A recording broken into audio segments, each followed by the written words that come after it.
Hello, get into it, man. Okay, so how's it going, everybody? Welcome to the Deathlock Podcast, episode 11. What up, TJ?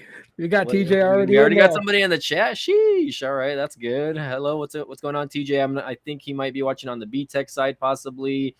If you're not, no worries. It's all good. So I am live streaming on the B Tech and the Deathlock Podcast channel. And as of right now, we are sitting at 90 subscribers. So we are about 10 subscribers away Yay! from hitting the 100 subscribers on the channel. So definitely want to thank you guys for joining in. It was a crazy weekend for wrestling. I mean, probably the most wrestling in a 4-day or 3 or 4 day span, whatever you want to call it, because technically we have to count SmackDown and Ring of Honor as well, because I know Ring of Honor. Oh yeah. 4 Definitely days. not an event I'm going to go over. So definitely, sorry guys, I apologize. I know there's probably some Ring of Honor fans and junkies out there. No row coverage. Yeah, so I'm not covering Ring of Honor until maybe they get some sort of like televised deal. Same thing with TNA also, right? You know, I'll go over TNA stuff when it comes to like, you know, their NXT counterparts, right? When they do collab stuff together. But for now, TNA is kind of off the table for the DLP for now. So thanks again for joining in, TJ. Again, guys, a big wrestling weekend, right? We had AEW's All In. We had NXT Great American Bash. We had Saturday night's main event all in one day, and then we also had Sunday night Revolution as well, right? Mm-hmm. So at least a few of those we're going to go over today. So definitely want to go over All In Weekend starting first, but let's get introductions out of the way, right? B-Tech Mike over here, aka Mike the Biz, when we're covering wrestling, and of course we got my co-host over here, Tito. We did invite the other third of our trio, but again, I don't know if he's working or not. So how's it going for you, man, today? Oh man, it's going good. Lots to talk about over this weekend. Some things I got some unpopular opinions that other wrestling fans might be upset with me about, but I'm still gonna voice them and share them. And feeling a little bit under the weather. So my energy is sponsored by Dayquil. When you're feeling like crap, take a capful and you'll be able to do a podcast. So that's how that's going today. Yeah, man, no worries. Okay, don't worry about having the high energy today because it's just a chill Tuesday. We're coming off of Monday Night Raw also, so maybe we can get a little bit into that as well. But yeah, man, let's get into it, man. All in 2025. So I know you don't keep up with AEW too much, man, but I know you did get. I was streaming this on TikTok, and my stream was not taken down, surprisingly. Yay! So I'm kind of happy about that. I don't know. I mean, I guess I don't have enough followers for them to be caring about taking down streams like that. But I've done WWE events also, where I've streamed it on TikTok, and they have not been taken down. So I mean, hopefully we'll see. How much traction we can get on that TikTok channel before I'm banned. God. I don't want it to be banned, but you never know; it could happen at some point. So definitely, just enjoying it to begin with. So right until the wheels fall off. Yeah. So anyways, All In Texas 2025, guys. This show started at I believe 1 o'clock Eastern, 2 o'clock Central Time, which was my time. If you started watching the buy-in, which started at 12 o'clock my time, or again 11 o'clock Eastern, which is pretty crazy in my opinion. That we again, this according to stats that I saw, I don't know if it was from Fightful, AEW's All In 2025 was the longest pay-per-view like ever, apparently. I don't know as far as wrestling's concerned, but AEW's All In 2025 was a very long event, guys, and you have to have a lot of fortitude when it comes to watching these events, because again, it was very long, and my eyes started hurting. First of all, okay, I didn't request the day off, Tito, so I was at work at 6 a.m, and I didn't get out till about 12 o'clock. So I had maybe about a few hours of rest before I was able to actually sit down and watch the event. But again, it was just again, I was tired, man. We had again 8 hours of wrestling content. Hey, we got Alyssa Cat 192 in the house. That's my niece. Shout out to my niece. Niece, don't forget to smash the like button. I appreciate her coming in. She usually just comes in to say hi. and she'll get out right away because I know she's busy at home enjoying her summer. So shout out to my niece. But anyways, 8 hours of content, guys. I'm exhausted, man. I was exhausted that day, and then after the fact, I went ahead and moved on to Saturday Night Main Event, which was crazy in itself. Tell me about your Saturday, Tito, because I know you watched a little bit of the event also. I watched it through your TikTok, so I was one of your fans there, and oh man, I did actually. I did not watch Saturday Night Main Event. I caught the recap. For there's a great wrestling fans on YouTube that condense everything down into a shorter plot. So I caught it that way, and for the most part, Saturday was just like, I mean, I'm not a big AEW fan. I know it's sad to say that to the fans of AEW who will probably be like, blasphemy, this guy. But Sorry. The realization of it is, I like the action that they do. The wrestling is good. They just have no substance. And unless you have substance, why am I supposed to follow something that has no substance? Why is it that it's my duty to keep up with where the story shifts when their own writers can't even come up with something that's solid? So that's the realization behind it. But other than that, I mean, the Saturday was cool. Watching it through your TikTok was pretty awesome. And it was so clear. Yeah. Like, you kept wondering if we were able to see things if it was clear. Let me tell you, it was so clear, man. I was like, when you were pointing out stuff, I was like, yeah, I could definitely see it. It's like full on HD and probably more. So I was like, yeah. Well, what upset me, and I don't know if you noticed this, but after I believe the female gauntlet, or it was like during the female gauntlet match, is my stream started lagging, and that's because I had purchased this through Amazon Prime, and I'm just like, why is it lagging? Because I was asking one of my other buddies that ordered it through Prime also. And he's like, yeah, no, I'm not having any issues here. So again, maybe it was my internet, guys. I don't know, because it was, it was the middle of the afternoon. It was hot. I know some people have issues with their internet when it comes to the heat outside.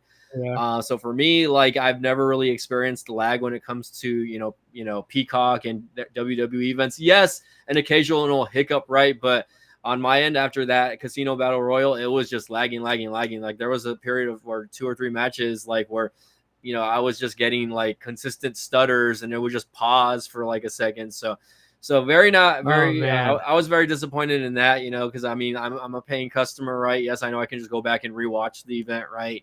But I want to enjoy the experience live like everybody else. So for paying $50, it wasn't a good experience.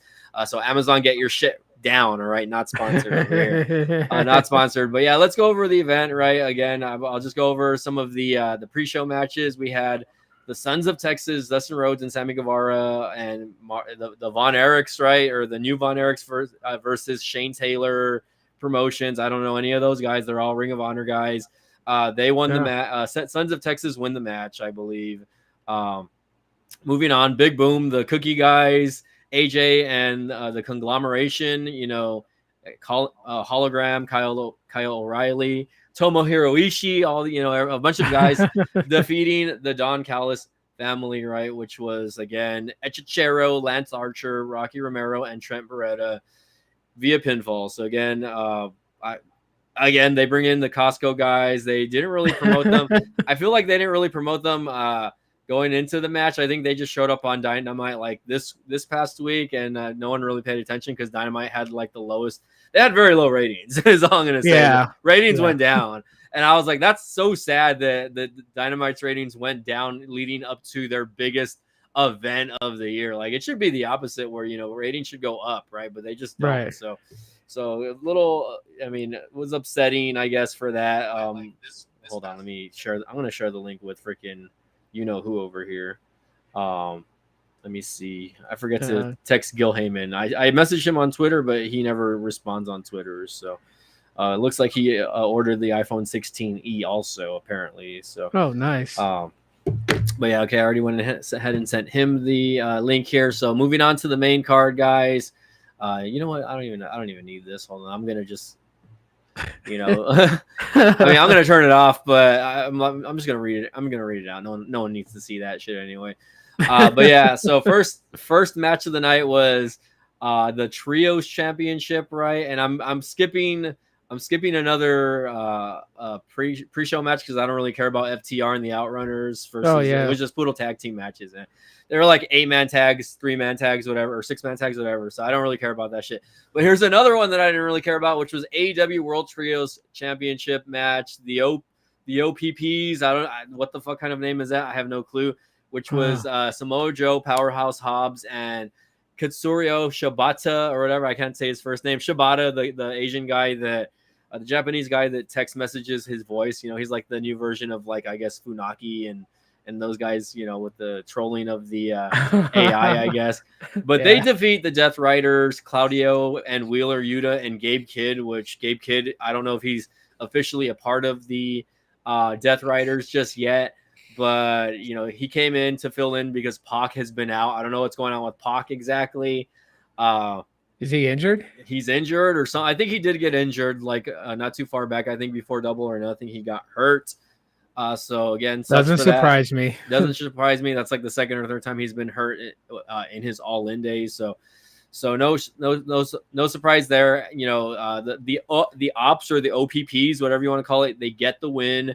Not a very fun, not a very like, you know, entertaining match for me to watch, again, just because of those trios matches just kind of go everywhere and you never really know who the legal man of these matches is. And then at the end of the match, I don't know what why or specifically why, but they injure Samoa Joe, right? Samoa Joe, they go and beat up the winning team, and then they put Samoa Joe's head in or neck in, you know, a steel chair. They stomp on it. He's taken out. He gets wheeled out in a stretcher. So again, I don't know what's going on there. Oh, what was the point of that? So again, moving on from that, we have the men's gauntlet match which was a little bit confusing. Okay, they did start off with MJF and I forget who the other guy was. I think it was Bandito or somebody. I think it was like one of the, you know, the masked men out there. And for overall, like, I really wasn't disappointed in the match, but, you know, it wasn't really consistent with the time management when it came to, you know, how often someone was supposed to come out. Like at the beginning, it felt like, you know, the people were coming out fast, like, you know, every minute or every 2 minutes. And then towards the end, it seemed like that kind of spaced out and it stretched, right? Yeah. But yeah, for the most part, it was just, you know, pretty much like 90% of the roster that they don't use either way. You know, you have a lot of ROH people. You have people that just really don't matter in the company, minus MJF, obviously, and a few others, you know, that, you know, like guys like Kyle O'Reilly, guys like from Paragon, which was what's his face? The other guy, not Adam Cole. I'm blanking out. But he's the other guy in that group anyways. And that's because he's one of my favorite wrestlers, and that's I'm losing names here. Anyways, MJF went in number one. He ends up winning the match. He ends up pinning Kyle O'Reilly. Again, it wasn't a horrible match, but I think, you know, AEW needs to consider like, hey, these matches are going like 30 to 45 minutes, and they're like, what's the point? Like, these matches could be on the pre-show, or they could be on Dynamite, the prior Dynamite, or maybe they could be on the follow-up Dynamite, right? Like, do we really need a gauntlet match, you know, because the winner gets a guaranteed title shot, right? MJF won a clipboard. He can cash that in at any time. So technically it's like their version of Money in the Bank, where like he could, you know, he could have cashed in that night, right? He could, like, all that shit could have happened with, you know, and we'll get into, you know, the main event, but like, I wish he did cash in. That would have been, I would have been laughing my ass off if he did, but I know Tony Khan likes his happy endings. But anyways, we'll move on. MJF gets the win on that, so he is technically the number one contender, or, you know, the holder of that clipboard for the you know, AEW World Championship. And he did kind of troll it a little bit, you know, prior to the match as well. So anyways, moving on to the TNT Championship. So unfortunately, Adam Cole, who was the TNT champion at the time, unfortunately had to relinquish his championship. Apparently he, you know, had a match on Collision this past Thursday, which again, he was facing, I think it was just a tag match, also basic tag match. And I don't know who, I think Kyle Fletcher was in that tag match. So it was him versus, you know, the bald guys group or whatever. But anyways, We don't have. You know what I'm missing today? Music, man. I forgot to put on some fucking music over here, man. What's going Nah, on? we don't need it. We don't You need know it. what? We're I'm gonna good. turn it on anyways, man. Fuck Ah. it. Here we go. Hold on. We'll lower it though. But here's the thing. Uh, What's up? here's the thing regarding Adam Cole. Yeah. So interesting enough, and I'm going to keep following up on it because they're like, since his announcement, his relinquish of the TNT Championship, his announcement that he has health issues, and it's the reason why. Yeah. There's a couple of websites. I'll send you the link to one of the ones I read later on, so you can read it for yourself. There's a rumor that Adam Cole could, health wise, that it's not really a concussion that he's facing. They're saying that it may be cancer related.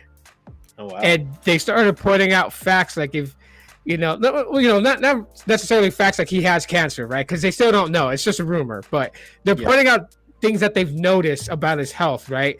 In a short span of time, the amount of body mass that he's lost. Yeah, and you can really see it on TV when you watch, and just some of the points they made. So I'm like, if it is, because the way he announced that, right, when he relinquished the TNT Championship, and then how he it was almost like it wasn't sure if he was coming back. Yeah, and of course, an illness that would probably keep you out of wrestling permanently if treatments aren't working is cancer. So I don't know, could be a concussion. Could be cancer. All I know is, a lot of prayers and blessings to Adam Cole and speedy recovery, and hopefully he comes back, because Adam Cole's one of the ones I like out of AEW. Yeah, I mean, first of all, the announcement, I remember listening in on the buy-in when they announced it, saying that unfortunately Adam Cole had to give it up, and I was like, what? Like, I didn't see anything regarding any wrestling news on Twitter or X, whatever you want to call it, Twix. About his injuries. So basically, like, when they announced it, that's when the news broke out, basically that he had to relinquish his championship, but they didn't really give any details. They just said, due to some unfortunate circumstances, Adam Cole is relinquishing the title, so the TNT Championship will not have to be it's going to be defended in a 4-way match, and a new champion will be crowned tonight. So I was like, okay, but so I was just like, okay, wow, you know what I mean? So it was kind of shocking. And I was like, okay, like, thinking to myself, like, what, like, he wrestled this past week. He was on Collision Thursday. So I was like, what could have happened, right? For them to happen. And my thoughts were like, yeah, concussion, because, he's had those issues before. And again, he didn't really announce it when he came out that, to announce that he had to relinquish the championship, which was unfortunate, right? He just said, I have some concerning health issues. Which, again, it got him emotional, right? He started crying in the middle of the ring because, it might have been like his retirement announcement, even though he didn't say it, that retirement is on the table just yet, right? But he might be done officially, depending on where things go and what tests they do, etc. Like, it's sad to see something like that happen, especially to a young guy like him, because he is very popular, right? He was very, very popular in Ring of Honor in the earlier days before he moved on to WWE.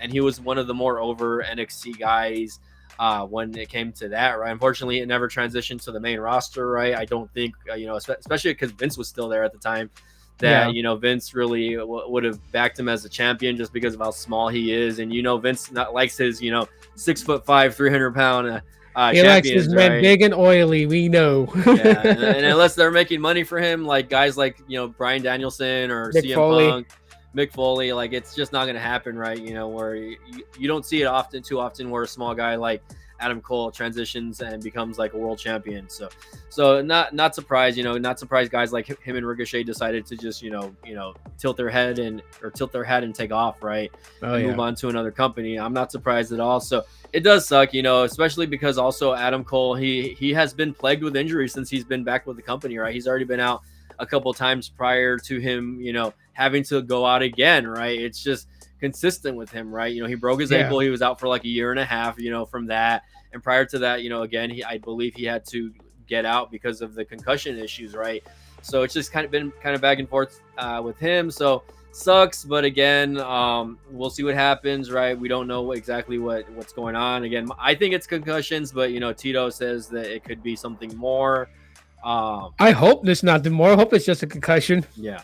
Yeah, no, same. I mean, but even then, we saw how that took out guys like Brian Danielson, right? Where he was having that head trauma issues, which obviously it could lead to more to things like seizures and whatnot. So Yeah. I think it was good that he brought it up to Tony Khan right away, saying like, hey, after that last match that he had, that something's not right, that he wasn't feeling it, that that these guys are now more aware than ever that hey, I know there's a big event happening, but my health is more important than a wrestling match, right? So it sucks that he had to relinquish the title, but is what it is.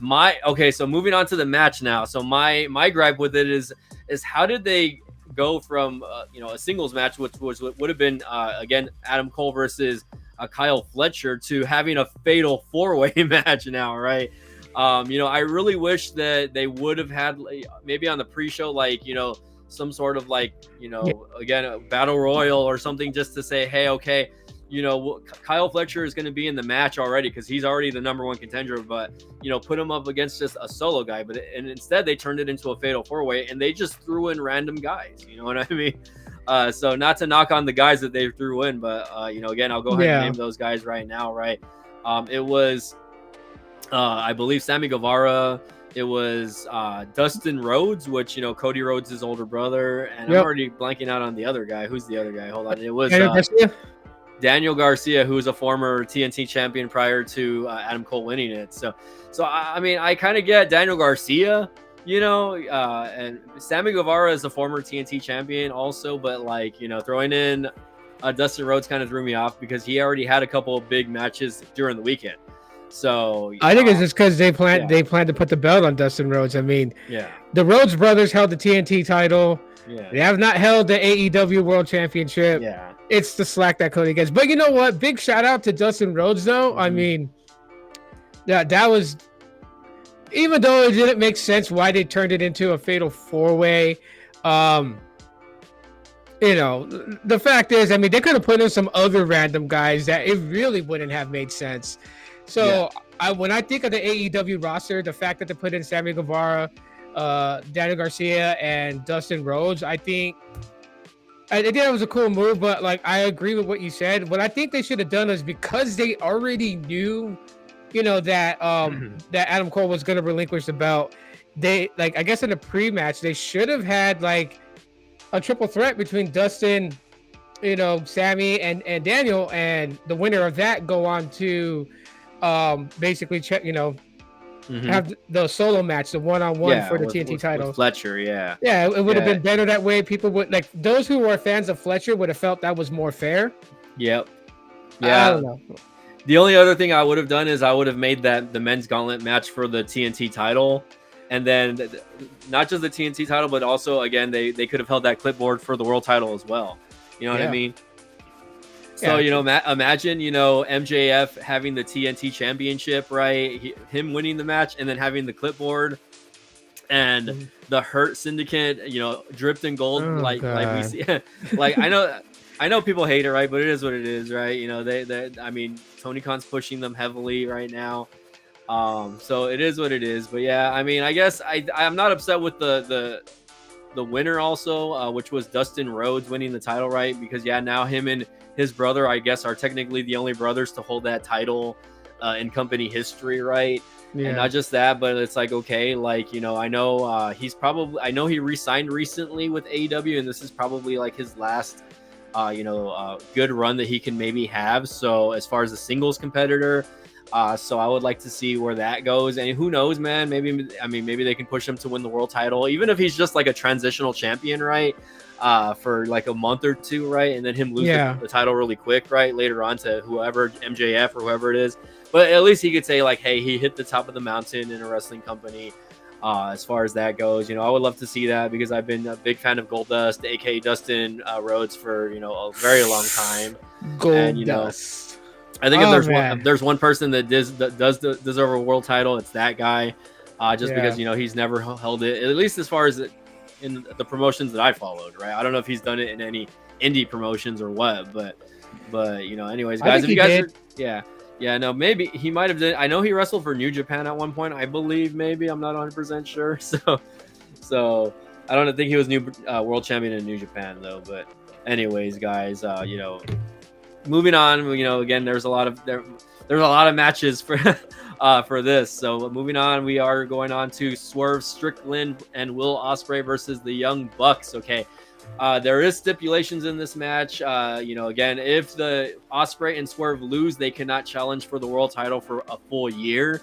And if the Young Bucks lose, they lose their EVP status. Did you get to watch this match? I watched that match with you, and okay, yeah.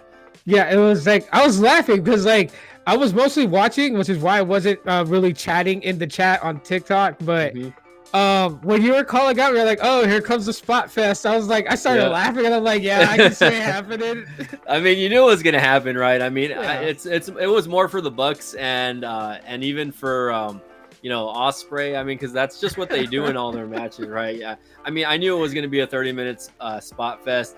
I am happy though that there wasn't too many botches or mistakes in the match, right? We didn't see a lot of that, which that's normally what we see in these spot fest matches. So I'm kind of glad we didn't see that. I was also happy to kind of see Swerve kind of do, I guess, a set of moves with Ospreay that looked pretty cool, right? Like the finisher, obviously, which was their move at the same time, which I was like, I don't know how they pull that off. They have to have very good timing when it comes to that.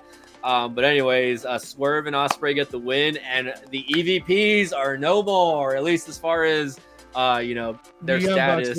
Yeah, I hope that's a real thing. I mean, maybe they're still EVPs technically backstage, but at least at least on TV. They're playing on it because they're already saying that a former WWE legend is going to take the role of EVP now that the Young Bucks are out of it. We'll see how that comes through. WWE legend. The only one I can think is maybe Adam Edge Copeland, whatever you want to call him, by the way.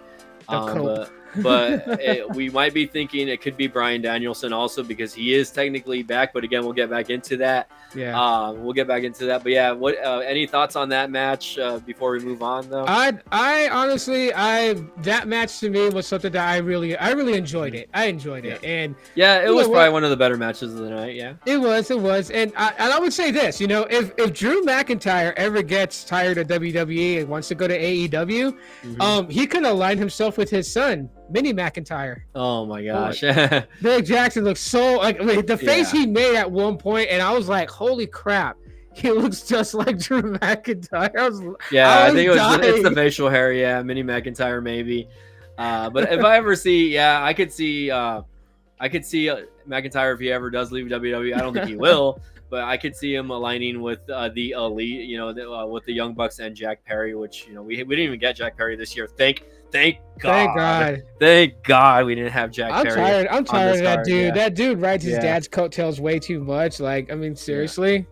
Like, get over yourself, Jack Perry. Like, for real, man. I'm not upset that he wasn't on the show, and I was kind of expecting, like, okay, like, is there going to be any interference in this match? You know what I mean? Which I don't think there was. I don't remember seeing. No. Yeah, it was just a solid, whatever kind of type of clean 2-on-2, man. That was really good. Yeah. So I mean, again, not I wasn't upset with the match. I still hate the Elotes, so F them, not a fan of them, still won't be. But I'm glad that, they're finally starting to kind of open their eyes a little bit and say, hey, we're gonna do it for the fans, you know what I mean, instead of doing it for their own agenda and pocket. So hopefully we'll see. Yeah, we've seen how that worked out with the NWO. Oh, other than the fact though that it still goes down in history, one of the most dumbest things ever done was to create the NWO, have your own pay-per-view, and lose every title on your pay-per-view. Like, that still ranks as top. Yeah. But anyways, moving on. Yeah, let's move on. Next match is the female casino gauntlet match, which again, guys, this one was like 10 times worse than the men's, mostly because, again, same concept, right? Winner gets, a shot at the women's championship. Yeah. But the entirety of the women's gauntlet match, you only had 2 people in the ring, and all the other people that were in the match were just chilling on the outside. They were like pretending to be hurt. Like, guys, it's a gauntlet match. Like, why am I only seeing 2 people in the ring? Like, and yes, on occasion, they would pan out and they would show some of the girls fighting on the outside, but a majority of them were just, sitting there like, oh, I'm fake injured, and they just really focused on a few people, for the most part. And again, it was another 30 to 35-minute match that I just really thought didn't need to be on the card. Like, I mean, come on, chat. Tell me that you agree here in the chat that the female gauntlet match did not need to be on the card. At least they didn't pull a Randy Orton. At least one of those women didn't decide to say, hey, camera's not on me. Let me get a snack and grab a hot dog and try to eat it on the outside of the ring. I mean, I get what you're saying. Like, I don't know. Maybe the women's division in AEW, if they are going to bite something from WWE, take a cue from the women's division in WWE. Yeah. There, you can have 2 women in the ring. You can have six women on the outside of the ring. Mm-hmm. You don't need to make them all lay down with I'm going to recuperate injury to get back in the ring. You can have action on the outside. You can pan shots, and you can pop in focus shots to the outside of the ring and have some action out there. Like, they need to take a cue from the women's division, honestly. Agreed. Yeah. Yeah, I mean, they still need a whole revamp on the women's division. Just agreeing there. Athena gets the win, right? Athena, who has been in the company for like the last 3 years and is not on television ever, gets the win. She is the current Ring of Honor Women's Champion, which nobody cares about. She's the forever champion that no one gives a shit about. Her last match in AEW was against Mercedes Moné, which we'll get into that match coming up also, which I believe that was it was the second to last match. But anyways, I mean, again, didn't really care for the women's match. Congrats to Athena. I'm hoping to see her more. If you guys are starting to notice a theme for AEW, right, especially at this event, is that they were having people that are from Texas winning the matches, right? Yeah. So Dustin Rhodes won his match from Texas, right? Athena won that match as well. So. We got Robert Dickens in the house saying tomorrow should be called Dynamite Rebirth. You mean like rebirth, like as in how, Robert? Would you say new writers, like they fired the old writers and hired new writers to give consistent stories, which is captivating for an audience to not only view in on the action, but also on the drama side of it? Like, because that's the only thing that AEW is lacking is consistent storytelling. And I will always stand by that until they actually get some good stories going. Yeah, and it needs to be like, it needs to make sense, right? Like, consistency makes sense. They need to stop. It needs to happen on both ends, not just Dynamite, on Collision, right? Because on Collision, I feel like every time I watch Collision, it's just like 8-man, 10-man tag matches, and every single match is like that. It's not just the men's, but it's the women's also, where it's like, okay, you have a lot of the talent that you're not using, so let's just throw them into random 8-man or 8-woman tag matches, and let's just put them on TV just to Collision reminds me of Thunder, but a very watered down version of WCW Thunder.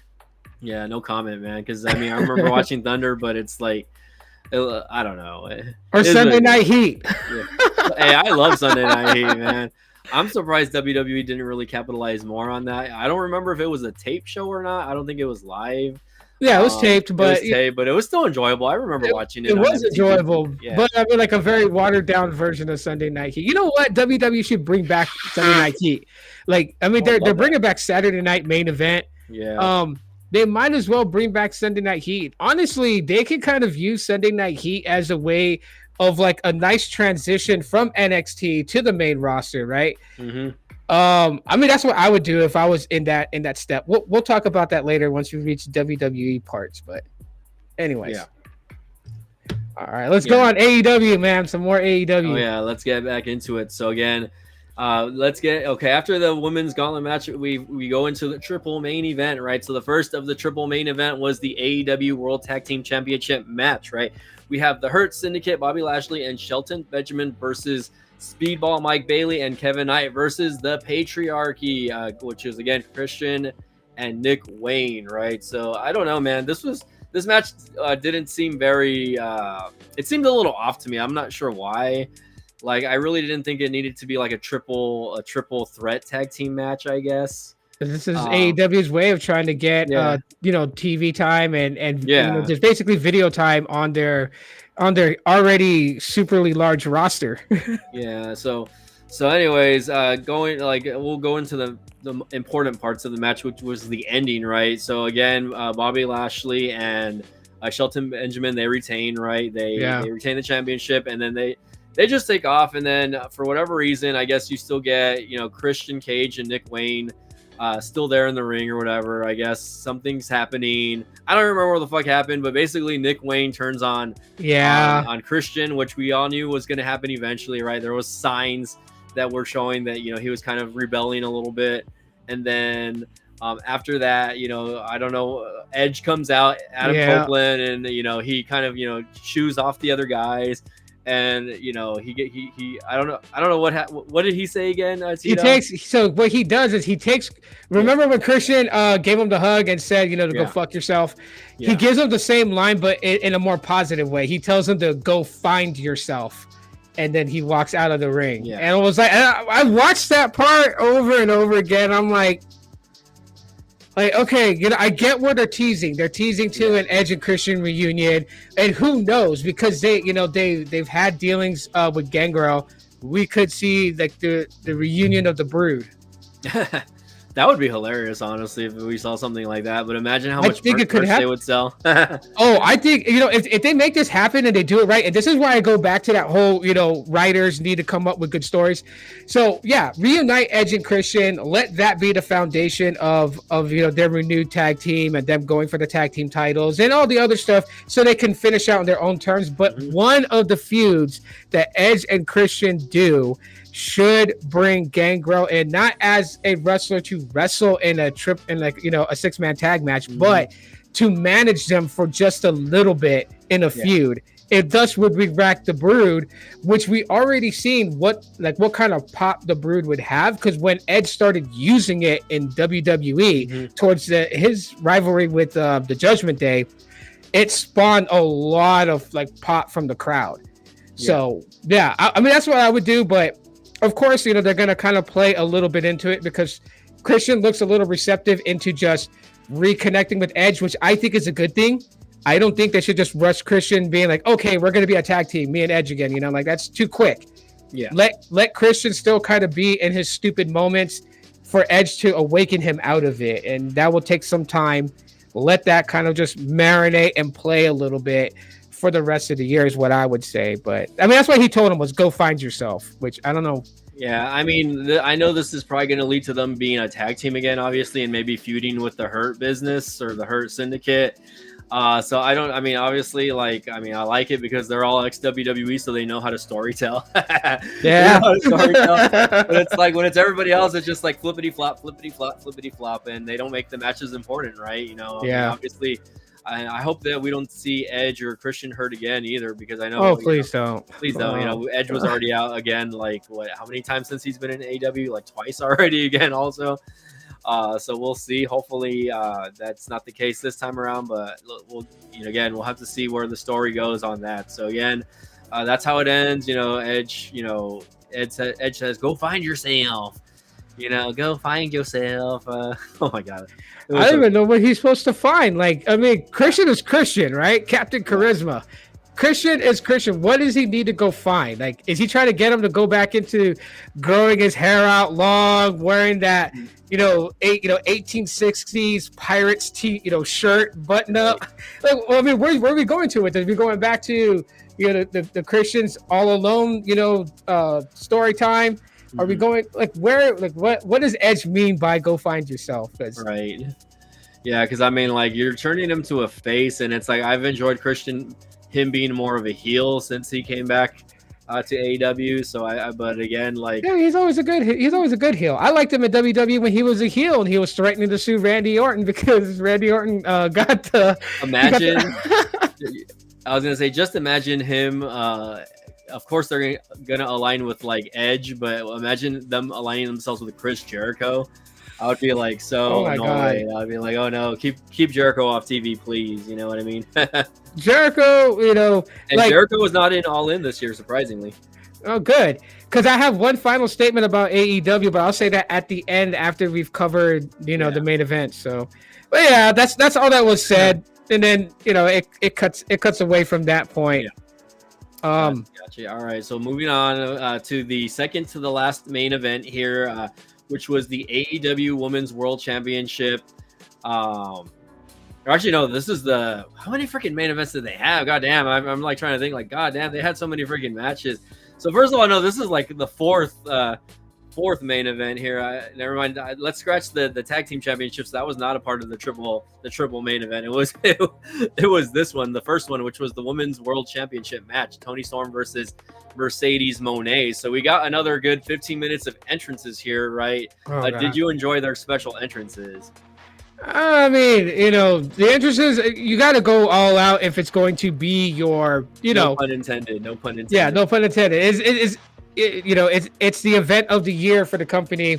You got to do something a little bit more than usual. So, yeah, as far as them having like these over the top entrances, I think it plays well to the fact of like what the event means to the AEW fans. So I can dig it. I can live with it. I enjoyed it. I mean, I liked the Mercedes entrance. Coming out on the lowrider, kind of like reminiscent of Eddie Guerrero. Her giving her her respect to that. I really enjoyed that.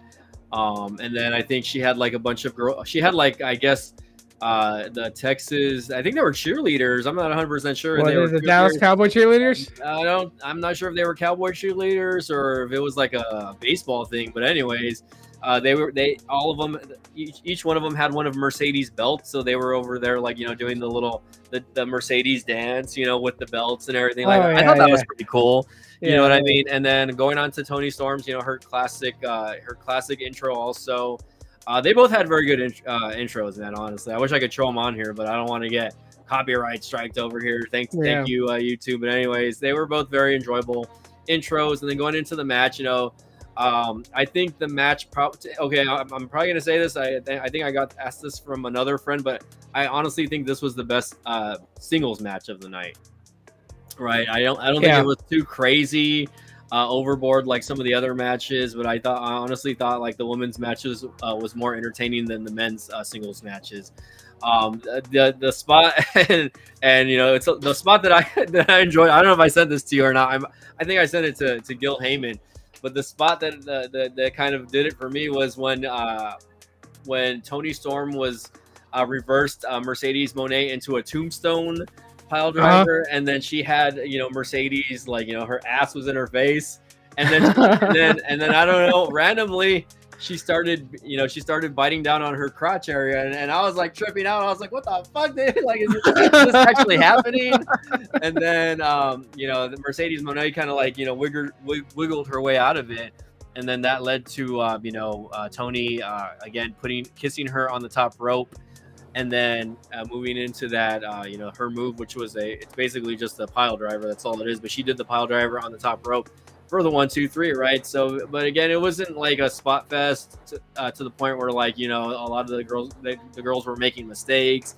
It was kind of more ground and pound. Like that's what I enjoyed about the match, man. Yeah. So for me, again, I don't know, any takeaways from the match here for you? Yeah. No. No, not really. Again, that was the best spot of the match, in my opinion. I'm pretty sure I have it up on Twitter somewhere. Let me see if I can find it. Which says a lot about AEW. Like not to take it away from Toni Storm, nothing take it away from Mercedes Moné. Like, honestly. No, I mean it was a good match, honestly. I think it's one of the matches I would say saved the event from from like hardcore wrestling fans, not just AEW fans. And people gotta understand that there's a difference between AEW fans and hardcore wrestling fans. And I don't mean hardcore like hardcore wrestling, no pun intended there. I mean hardcore wrestling fans, guys and gals that actually like wrestling from all the different, like promotions. They're not loyal to just one brand. So people gotta understand that. When I say fans, I'm talking about fans of pro wrestling. I'm not talking about AEW specific, WWE specific. Mm-hmm. Yeah. So I think, honestly, it saved the event, in my opinion. Yeah, no, for sure. And okay, I can't find the clip, but I will read. Hold on, I'm getting a random phone call. I will read Toni. Toni did get interviewed after the event during the press conference, and she said, Mercedes Moné, thank you for keeping your lips clean, all 4 of them. You taste great. Oh my God. Oh. Yeah, I love that. I was like, okay, man. I mean, obviously, you're not going to see this type of stuff in WWE. I mean, you'll see the stink face. Is AEW trying to be edgy? Is that what this is?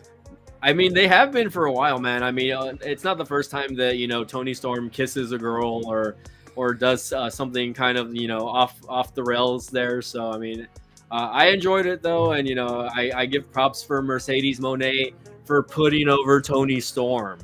Because everyone really thought that she was going to win this match because she already has like 10 championships that don't mean anything already. Yeah. But we'll see what happens with Mercedes Moné going forward. I definitely would like to see them focus more on the TBS title now. And let's see what she does now with the TBS championship. I mean, there's a lot of girls that are hungry, right? So let's see who she can bring up and who she can make relevant in the company. Yeah. All right, moving on. So this was a match that I think was kind of hyped up that kind of didn't fall for me. It didn't hit for me, but it was the Unified International Championship. You had your Continental Champion Kazuchika Okada, aka Okody, versus Kenny Omega. I forgot what Kenny Omega's nickname was for Jim Cornette, so we'll leave that out. But again, this was title for title match, winner take all. Right, winner becomes the new Unified International Champion. Again, it was another 30-minute match, which had like another 15-minute intro because they both had special intros going on. Kenny Omega, definitely caters more towards the video game community when it comes to his intros. But again, I wasn't too like it wasn't amazing. Like I mean, I thought they could have done without it, honestly. Yeah. Again, another waste of 15-20 minutes that we could have got back to just actual wrestling. But anyways, do you anything you want to mention as far as that match? Again, I didn't really. This was the match where I was like, like I was already over the pay-per-view at this point. I didn't even see it. So there you go. it wasn't like, I'll tell you this much, okay? Both of these guys were highly acclaimed for those matches in New Japan Wrestling, and I think that these guys do have a chemistry together, but I for me, it just didn't hit in this match. It really didn't resonate with me. The match compared to the matches that they had in New Japan, because I did see a few of the matches they had in New Japan, and they were something to watch, right? But for this one, I don't know why it just didn't feel. It didn't feel special to me. I don't know why. I don't know if it's because Kenny Omega is not taking as many risks now that he, has had that stomach issue with the diverticulitis. And also, I think, it just didn't feel right. I don't know how to explain that. It just didn't feel like a match it should have been, I get what you're saying. It's, because it tends to happen. You look at other promotions, you see these two guys go at it, you see what they're able to do. And then when you watch them, in this promotion, it's like it's watered down. It feels like it's restricted, it's constrained. And you're like, okay, where's the magic that they had before? So I get what you're saying. Yeah. I didn't watch the match, honestly. At that point, I was done with AEW, and I didn't care. It was a long event, man. By this time, I think I was already like on my couch, like half asleep, and I think my live stream actually did cut off at one point because I wasn't paying attention, and I guess the stream ended due to inactivity. But I did get back up and I restarted it, so I don't remember if it happened during this match or if it was the women's title match. I think it was the women's title match. But either way, like, I'm not saying it was a bad match. I thought, like, overall it was still a solid match. I can tell you Dave Meltzer will probably give it like a 6-star rating or whatever. You know what I mean? I don't think it was that. I think the match was too lengthy for what it was. I don't think that normally you see like a lot of good spots with Kenny Omega, but I just saw a bunch of V triggers. That's all I saw. It really wasn't anything special. A couple of snap suplexes, stuff that he normally does. Nothing special from Okada. I don't really say anything special that Okada did, in this match. I mean, it was just a, basic wrestling match. Obviously, Kenny Omega puts Okada over, so Okada ends up winning this match for the 1, 2, 3, and Okada is your international champion. So he is the guy right now. Yeah. So moving on to the main event, we're already almost an hour into the world title. That's how long this pay-per-view is, guys, that it's taking us about an hour just to freaking go over just the matches over here. So wait. Something that you're too busy with your OF to come in and join us on, semifinal boss. Yeah, man. That was one of those nerds talking about. Get in here. Yeah, I sent him the link on his Twitter. I believe. Check your Twitter if you want to join in for a couple minutes. I know you're probably busy. Shooting scene 15, Yeah, act 9. probably. Okada wrestles like an old man because of all the flesh ready. So Okada wrestles like an old man because of the punishment he took in New Japan. Possibly, but even then, it's like, okay, if you're Tony Khan and you're paying this guy like $3 million a year, which I'm assuming that's how much he's getting paid. yeah. You know, like he should be putting on like some fucking 5-star bangers over here, and not the shit we saw this past Saturday. Yeah. I mean, like I said, it wasn't a bad match. It just wasn't like I think it was overly hyped. It was overly hyped for what they didn't deliver on, for what people were expecting, who are fans and follow these gentlemen throughout the different promotions they've been in. Correct. Yeah. So moving on, you know, again, if you have any other comments, we'll go ahead and read them. But for now, let's move on to the main event, which was, you know, again, Hangman Page, the cowboy, the guy that ruined AEW, the reason why AEW have such low ratings to this day, versus, you know, the prior world champion. I'll just give spoilers now, right? Just in case people want to dip on the stream. Yeah. Jon Moxley, right? The Death Riders. So again, you know, this, I don't even know how long this match went. I would say it was close to an hour though. I think it was like a 45-minute match. Hangman got a special entrance. So did Jon Moxley. I did like the entrances. That's something I'll give, right? I like Jon Moxley's entrance where he came out like in an old school, like F-150, and they were coming out through the back. You know what I mean? I thought that was pretty cool to see, you know, his special entrance, right? Match was a little much, man. I mean, you did get to see this match though, right? No, actually, I don't give a shit. Wow, okay. Adam Page's matches, I don't give a shit to see. Dang. So, okay, Tito skipped the match. So I will say one thing, you know, the match was very bloody from the get-go. I think Moxley got busted open within the first 2 minutes, right? Oh, you know, he, you know, I think Adam Page got like a fork or something, and he started stabbing Moxley in the head with it. And then it was just a spot fest when it came to like the barbed wire and tables. And then of course you had everyone interfere in this match, right? So you had, you know, the Death Riders come out, you had Bryan Danielson come out, you had Darby Allin come out, you know, you had Swerve and Ospreay come out, which if you watch the match, Ospreay did get hurt also. The Death Riders, they did the neck thing again to him this time, and he had to get wheeled out during the match also. So you know, everyone and their moms basically came out to kind of to interfere in this match. And at the end, you know, and again, they bust out this little thing with nails that are sticking up, right? Oh yeah, that pad with nails. Yeah, the pad with nails, you know, which was kind of like the thing that kind of ended the match. Both guys ended up hitting it, right? But I think Page you know, got the last blow with it, which is pretty crazy, I guess.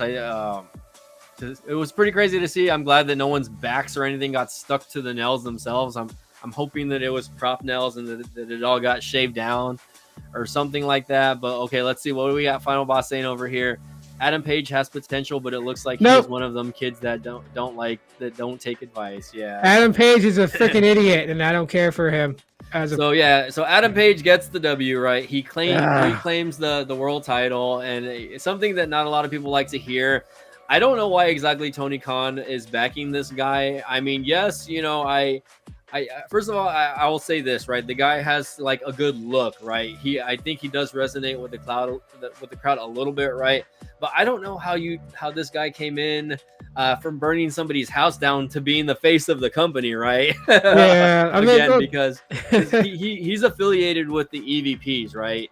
And they've gone back and forth this year saying like, oh, like I never asked for their help, this and that, and blah blah blah blah. And I guess the deciding factor of the match was when Swerve gave Adam Page. Swerve came in, he interfered also, but he also gave Adam Page what is it, like it's a chain, right? Which if you watched this past week's Dynamite. I don't remember if it was Dynamite or Collision, but they had like a backstage interview with each other where they kind of like finally forgave each other, and Paige is just like, okay, like you're forgiven or whatever. It's just like stuff that's been going on over the past couple months where they'll run into each other backstage and they're say, I'm sorry, kind of trying to redeem themselves. And then again, Swerve comes in. he gives Adam Page the chain. Adam Page he wraps his hand or arm with it, and that's where he smacks John Moxley with it, and then again he slams him onto the bed of nails, and then that's it. It's over with. He gives I don't even remember what the fuck happened after that, but it's just 1, 2, 3. Yeah. No. He threw him over the rope, chokes him. He chokes him. He gets him to tap out. It wasn't even a 1, 2, 3. Yeah, he chokes him. So it was a crazy finish. And again, I expected something like that to go down, but again, the chain, was from Swerve. So I'm assuming Swerve probably might be the next guy to challenge for the world championship. At least that's what I'm hoping. We got somebody in the house, El Jugalo in the house. And he's commenting saying JCW embarrassed WWE last night. JCW? Who's JCW? No, that's ICP's wrestling promotion. Oh, ICP's. Well, what is ICP's wrestling promotion? Was it Juggalo Championship Wrestling? Juggalo Championship Wrestling. I have no clue what that is. Bro, they were around in WCW days. They used to come out with Vampiro. Remember them? Okay. Yeah, no, I'm still not familiar with that, but anyways, yeah, they're a rap group, Insane Clown Posse, and they're very underground. Well, they're very famous underground rap group. So they did it with no record label behind them. They made their own record label, and they feuded with Eminem at one point when it came down to music. But they're very big fans of wrestling, so they connected with WCW and. Every now and then they would come out, especially during pay-per-views like Halloween Havoc. They would show up, and they were connected with Vampiro a lot. So they would be like in a 6-man tag match. They would be teamed up with Vampiro against 3 other guys. But I've heard of them because they had like their video game on PlayStation 2, which is like kind of like backyard wrestling is what their forte was. And I was like, when I seen it pop up, I was like, oh, like I know who that. Like I know whoever this person is. I know what they're representing, and yeah. But going back to AEW, so the reason is I don't give 2 left testicles about Adam Page. Kind of has to also do with AEW, and the one thing that is the reason I don't get behind them because they act like a very upset ex-girlfriend. AEW. And multiple different talent in AEW, including Adam Page, they all make claim that Phil Brooks is a cancer in professional wrestling. Okay, I get it. Whether you like CM Punk or you hate him, cool. But he's been away from AEW for a good length of time now. Can we stop making these back documentaries about why you guys don't like CM Punk? Like, get the fuck over it already. He's not in your promotion. So what's your excuse now? Like quit the shit already. Move forward. Like Adam Page and the thing that he did, I don't care that he talked about the whole thing with Colt Cabana and CM Punk showing up and how CM Punk manipulated AEW and all this stuff. Point is, he's not there anymore. So let's not talk about it anymore. Let's kill it. If you wanted him out of AEW, you got what you wanted. And that's why I say, like, it's pretty pathetic of a company to continue on. Jim Ross to continue on talking about it. It's like, get over it. He's in WWE now. Like, he's their cancer that they have to deal with, if that's what you want to call him as. So Adam Page winning the world championship for AEW, like, great, congratulations. I'm happy for the guy. He's got the title and everything. Now, let's do something with it. Yeah. Okay. Let's see what he can do. Yeah. Let's see what he could do. Like, I want to be proven wrong. I want Adam Page to convince me why he's deserving to hold the belt. Do something that matters for AEW to beat WWE in the ratings. Simple as that. that. CM Punk was fired. However people want to say it, there's 2 sides to the story, and both sides are saying different, right? AEW says they fired him. Punk says he asked for his release after the whole collision incident with Jack Perry. Who knows? Who really knows, right? Because we know that Phil Brooks didn't 100% tell the truth because he said he choked out Jack Perry. You look at the video, and when you watch the video, Jack Perry wasn't choked out. Like, he wasn't a chokehold. You see Joe trying to break it up backstage, but he didn't choke him out. He didn't put him to sleep. Yeah. So there's always two sides to the story. I don't care about the backstage thing. Punk didn't fit in AEW. They made it clear since day one when he walked in, you already felt the animosity about him being there. Even with the whole infamous pipe bomb between him and MJF, you feel the tension in the air with AEW Originals and CM Punk. So he really didn't belong there anyways. He's not there anymore. So they need to stop talking about it because they sound like a bitter ex-girlfriend. We'll get to hypocrite regards to the Colt Cabana comments. Whatever the case may be, point is he's not there anymore.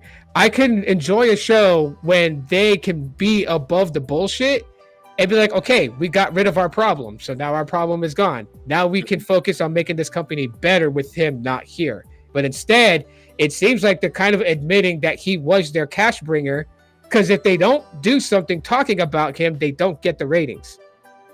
Yeah. Violent J shared his bank account with his mother before. Nobody is whining about that. Okay, whatever you say, man. This is just my thing on AEW. I don't like the backstage bullshit anymore. Like it's just overwhelming. Like you have the main problem with AEW is you have a lot of people on the roster. You have inconsistent storytelling. You have shitty writers. You have great action. The wrestlers in the ring can put the move down, but you can't rely on that only. You got to have some sort of substance. Your storylines have to be consistent. And quit making the same mistakes that TNA did. You know, where you bring in an ex-WWE guy and you're like, okay, we're going to give this guy a push. Like, you have talent that has been with you since day one. Push them. Push them. Quit going on, oh, okay, we just got Bryan Danielson here. Give him a title shot. Okay, we just got Adam Cole here. Give him a title shot. You can't do that because then all you're doing is just stating that your competition has the better talent. Yeah. So this is where I say that they need to just, double down on their OGs. They have Ring of Honor. Since they have a huge roster, they could use Ring of Honor as their platform, kind of like how WWE uses NXT as a platform to, build up talent, showcase them before pushing them to the main brand. We'll do the same thing with Ring of Honor. Have people go through the trials of Ring of Honor. And when they captivate the fans of the Ring of Honor, then move them to either Dynamite or Collision. And then build them up from there. That's what I would do to AEW to change it. Their wrestling, I have nothing bad to say about it. It's good. It's good enough where I enjoy the matches. They just gotta, and also they gotta protect their talent too. Too many people hitting the freaking injury list is like, it's wasted money. Tony Khan's gotta feel stupid how much money he pays for guys that's shelved. Because if you guys don't know, wrestlers still get paid when they're shelved. It's a different type of pay, but then nonetheless they still get paid. Yep, just look at Britt Baker, for instance. Oh, yeah. You already know. I mean, that's been an ongoing thing for a while. And not just her, but I'm sure there's a lot of other wrestlers that were just sitting in the background, not doing anything. But I mean, hey, like, it is what it is, man. It is what it is. Guantanamo Bay. That's what we call it. Guantanamo Bay. Yeah. But other than that, I mean, that's just my spiel on AEW. Yeah. Any closing thoughts before we switch it up onto? No, man. I mean, All In was good. I mean, I'll say one thing. All In was nothing bad, but All In was better than the last two All Ins. Okay, so I think All In 3 was much better than the prior two. Again, my only take on it was the fact that the matches were too long and that there was a few matches that didn't really need to be in the event. So, I mean, I think it would be fine if it was perfect at a 4-hour event, 4.5 hours max. But once you make an event 6 hours, it's like, man, dude, I mean, imagine the people that were there all day, a lot of people have jobs or, they have family. They have break it up 2 nights. You know what I mean? I mean, shit. That's why do you think WWE started doing that? Because WrestleMania, started getting lengthy, before they started making it 2 nights, WrestleMania was getting close to like 5 hours, 5.5 hours. So they were like, well, it's a long event, let's just make it into 2 nights. And I think that was a smart move, and it's a different thing now, but it's like, okay, it gives the people that live in the city that's hosting the event, more of an opportunity to see it. If they can't go to night 1, they could always go to night 2. etc. You know, like that. It just gives a little more leeway, right? And I think it makes it easier for people that are traveling also because isn't the they have next more one time. called All Out? Yeah, the next event's called All Out. I don't know exactly when that is. Usually they host it like a week after the event. So I don't think it's gonna be next week though. See, so what they should do with that is to make it a 2-night event is like, you know, do it on the Saturday and Sunday. Saturday night is All In. Sunday night is All Out. Yep. That way you don't have to call it night 1 or night 2. You don't. It's not really taking a naming page out of WWE's book. Why not? I mean, I don't know. There's a lot of potential with AEW, and that is the absolute fact of things. It's like, even though there are things to point out that's on the negative side with AEW, the point is the company is standing toe to toe with WWE, and that's the biggest thing I appreciate is an option. You got to have options. So why not? Forbidden Door is next with AEW pay-per-view. Okay. Oh gosh, I'm not excited to see CMLL and again New Japan because like no one really like the thing is like there's no one in those promotions that anyone cares to see, man. Like, and the thing is like people AEW already signed all the people that people want to see from those promotions, so it's like why even like I don't think Forbidden Door should be like a yearly thing anymore. They should do it like once every couple of years, or it should just be like, you know, like they did with the show in Mexico, you know what I mean, where they just have like a Dynamite like in Japan once a year and not make it like a pay-per-view, man, honestly, because like none of the matches they hit, man, like, and none of the matches really hit to the point where it's like, oh, you know, you really care to see this match, but some, you know, at least the wrestling is good for the most part, but like again, I don't really care to see Forbidden Door, honestly.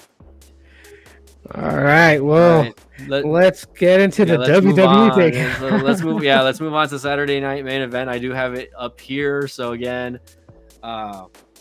first match of the night. Again, I didn't get to see the first half of this pay-per-view, by the way. So, or PLE. So again, it was a 4-match card, which again we had 4 matches: Randy Orton versus Drew McIntyre. We had the U.S. Championship match: Jimmy Uso versus Solo Sikoa. I don't even know who won that match. The only last 2 I got to see were Seth Rollins versus LA Knight, and then the World Championship, which is Goldberg versus Gunther. Again, let's take a look here because again, I didn't even watch the first 2 matches, so I know there was some interference in the matches, right? Each person had like somebody on the side, right? Did you get to see it or no? So yeah, no, so I saw the replays on it, but so basically Randy Orton had Jelly Roll as a backup, and I guess Drew McIntyre had Logan Paul. There was a lot of it's gonna lead up to something at SummerSlam with them. Yeah, I believe Drew got the W in this. Yeah, match. He did. Yeah, he did. So yeah, I think he needed the win. Oh, actually, no. Orton defeated McIntyre. Never mind. Never mind. So Bleacher Report graded this as a B. It's just the McIntyre got the last laugh. I think he ended up giving Jelly Roll the Claymore. How do you say the Claymore at the end? And you know that was that. So I'm sure we're gonna see more of them going forward. I think that's going to be a tag team match at SummerSlam. So yeah, that's definitely so don't really care about that. We had I guess I don't know what's going on here. I don't know why they're showing Jade Cargill versus Naomi Brawl. Don't really care about that. That's not really relevant. Again, United States Championship match: Jimmy Uso versus Solo Sikoa. Let's see who won this match. I think it was Solo, obviously. Solo retained over Uso, I believe. It looks like here Jacob Fatu ended up saving him from getting a beatdown from Bloodline 3.0 or whatever you want to call it now. I don't even know what they call it.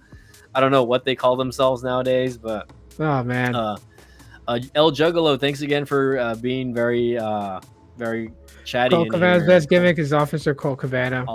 Colt Cabana. I don't know who that guy is. Okay, I don't watch a lot of indie wrestling. Sorry, man. If you're here to talk about indie wrestling, man, sorry, man. We're talking about mostly AEW and WWE, man. So I know who Colt Cabana is. I'm just we know who he is. I don't really follow I don't follow him like that. Apparently, I think he's still signed to AEW, but he's never on TV. So he's on Ring of Honor side.